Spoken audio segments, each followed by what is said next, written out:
Ada salah satu konten kreator yang berkelompok bernama Pandawara. Kita tahu mereka itu suka membersihkan berbagai tempat yang kotor seperti sungai yang penuh dengan sampah, pantai yang penuh dengan sampah. Jadi baru-baru ini mereka membuat sebuah video yang menjelaskan tentang berapa besar biaya pengeluaran pada saat mereka mengangkut sampah-sampah itu mulai dari sungai menggunakan alat berat. Dan kalian mungkin tahu apa respon sebagian masyarakat tentang itu. Ada yang komen nih di postingan mereka, kok kamu hitung-hitungan? Ikhlas gak bang? Kenapa sebut harga? Kan itu tugas Pandawara, ngapain kita mikirin? Nah, dari komenan-komenan kayak gitu, kita sudah bisa menggambarkan nih bagaimana tingkat SDM kita.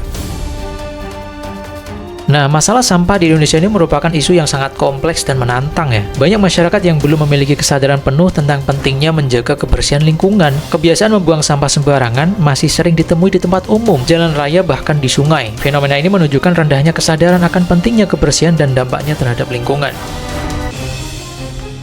Di sisi lain, Jepang dikenal sebagai negara yang sangat bersih. Kebersihan terlihat di berbagai pelosok negeri, mulai dari area perkotaan hingga pedesaan. Baik anak-anak maupun orang dewasa di Jepang memiliki kesadaran yang sangat tinggi untuk menjaga kebersihan lingkungan. Mereka tidak segan untuk membawa pulang sampah mereka jika tidak menemukan tempat sampah di tempat umum. Bahkan saat menyaksikan pertandingan sepak bola, supporter Jepang membersihkan area duduk sebelum mereka meninggalkan stadion.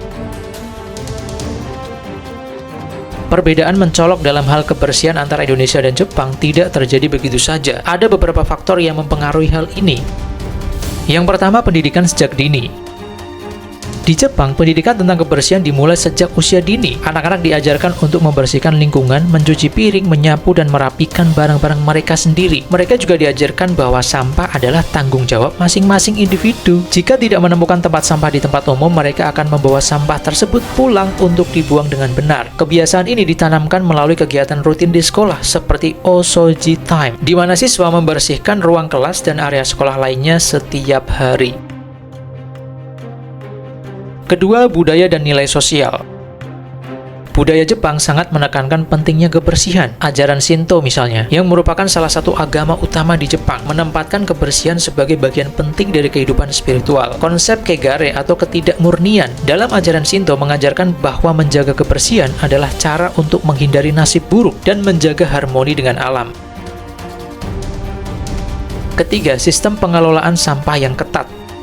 Jepang memiliki sistem pengelolaan sampah yang sangat terstruktur. Sampah dipilah menjadi beberapa kategori seperti sampah burnable atau dapat dibakar, non-burnable atau tidak dapat dibakar, dan recyclable dapat didaur ulang. Setiap kategori memiliki hari pengumpulan yang berbeda dan masyarakat diharapkan untuk mematuhi jadwal tersebut. Selain itu, minimnya tempat sampah di tempat umum mendorong masyarakat untuk membawa pulang sampah mereka dan membuangnya sesuai dengan aturan yang berlaku. Keempat, kesadaran kolektif dan rasa malu. Masyarakat Jepang memiliki kesadaran kolektif yang sangat tinggi terhadap kebersihan. Membuat lingkungan kotor dianggap sebagai perilaku yang sangat memalukan dan tidak menghormati orang lain. Rasa malu ini menjadi mekanisme sosial yang efektif dalam mendorong individu untuk menjaga kebersihan.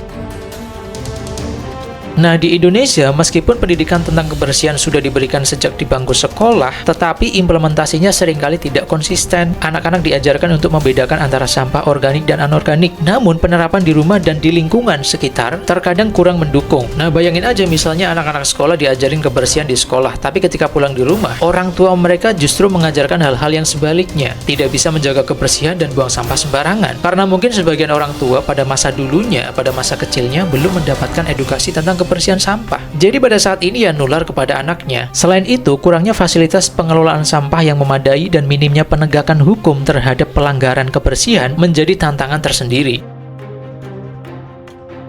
Nah, untuk meningkatkan kesadaran akan kebersihan di Indonesia diperlukan pendekatan yang komprehensif. Pertama, pendidikan dan sosialisasi. Meningkatkan pendidikan tentang pentingnya kebersihan sejak usia dini sangat penting. Sekolah dapat mengadopsi praktik seperti di Jepang, di mana siswa terlibat langsung dalam kegiatan kebersihan harian. Selain itu, sosialisasi kepada masyarakat luas melalui media massa dan kampanye publik dapat membantu meningkatkan kesadaran akan pentingnya menjaga kebersihan lingkungan, terutama kepada orang tua yang mungkin dulunya belum mendapatkan edukasi tentang kebersihan. Kedua, penguatan kebijakan dan penegakan hukum. Pemerintah perlu menetapkan kebijakan yang jelas terkait pengelolaan sampah dan memastikan penegakan hukum yang tegas terhadap pelanggaran. Meskipun penerapan denda bagi yang membuang sampah sembarangan mungkin menimbulkan tantangan, karena bisa aja kalau misalnya penerapan denda bagi pembuang sampah sembarangan diterapkan di Indonesia, bakal banyak banget yang kelanggar, sehingga pengawas pun akan kewalahan, guys. Ketiga, penyediaan fasilitas dan infrastruktur. Penyediaan fasilitas pengelolaan sampah yang memadai seperti tempat sampah yang terpisah untuk berbagai jenis sampah dan sistem pengumpulan sampah yang efisien sangat penting. Infrastruktur yang baik akan memudahkan masyarakat untuk membuang sampah dengan benar. Jadi karena di Indonesia ini tagline-nya buanglah sampah pada tempatnya, ketika di tempat umum disediakan tempat sampah harusnya disediakan yang sangat banyak, karena kadang bludak juga guys ya, sampahnya tuh sampai berserakan karena tempat sampahnya kecil dan cuma sedikit. Kalau di Jepang kan beda nih tagline-nya, sampahmu adalah tanggung jawabmu. Jadi tidak tergantung pada tempat sampah di tempat umum. Keempat, pemberdayaan komunitas dan inisiatif lokal. Mendorong partisipasi aktif dari komunitas lokal dalam menjaga kebersihan dapat memberikan dampak yang signifikan. Harusnya nih ya, kelompok seperti Pandawara ini harusnya didukung sama pemerintah. Biar apa? Muncul banyak kelompok lain seperti Pandawara di berbagai daerah, sehingga hal ini bisa memunculkan kesadaran bagi semua orang. Oke, jadi kesimpulannya, perbedaan dalam kesadaran dan praktik kebersihan antara Jepang dan Indonesia dipengaruhi oleh banyak sekali faktor, termasuk pendidikan, budaya, sistem pengelolaan sampah, dan kesadaran kolektif masyarakat. Untuk mencapai tingkat kesadaran kebersihan yang setara dengan Jepang, Indonesia perlu melakukan upaya terpadu yang melibatkan pendidikan, kebijakan pemerintah, penyediaan infrastruktur, dan partisipasi aktif dari masyarakat. Dengan komitmen bersama, kita dapat mewujudkan lingkungan yang lebih bersih dan sehat untuk generasi mendatang. So, terima kasih telah menyaksikan video ini. Jangan lupa like, share, and subscribe.